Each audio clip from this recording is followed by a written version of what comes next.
Today, let's talk about the evolution of video gaming.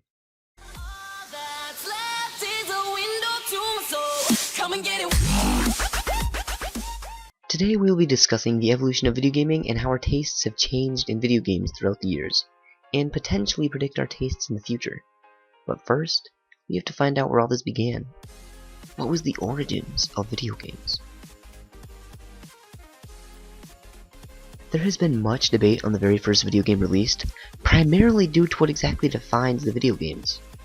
In the Merriam-Webster dictionary, video games are defined as an electronic game played by means of images on a video screen and often emphasizing fast action.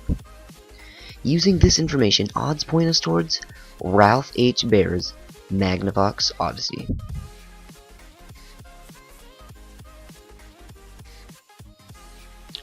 The Magnavox Odyssey ran very simple ball and paddle games, such as ping pong, table tennis, and volleyball. The Magnavox console became available in August of 1972, 3 years before the Home Pong console was released.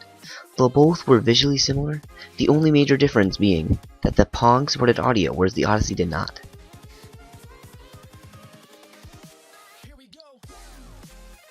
Now that we know the origins of our video games, we now know how our tastes were formed. It all started with the ball and paddle games, with basic movements and strategies.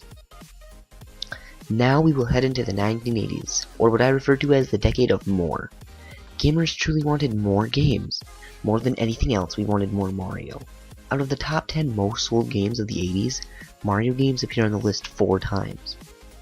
So to put it bluntly, the 80s proves that gamers wanted more skill added to their games, given to the fact that all they had prior were simple movement games. Now they have Mario, The Legend of Zelda, and more games with an actual storyline set in an actual place. It really made the game feel more real, and all the gamers wanted was more. The 1990s, more than anything else, symbolized innovation. Graphics went from flat 2D games to amazing 3D graphed games. Not only this, but so many genres finally stood a chance in the mostly Nintendo franchises of the 80s. The Sony's PlayStation was released in 1994, and it sold very successfully, granting more of a chance for other genres to open up on their new CD-based games. Genres such as the first-person shooters, real-time strategies, survival horror, and MMOs all rose in popularity throughout the 90s. The top-selling games in the 90s had such diversity, from Mario to Final Fantasy and Pokemon to Tetris. The 90s truly represented innovation, which would carry over into the mid-2000s as well.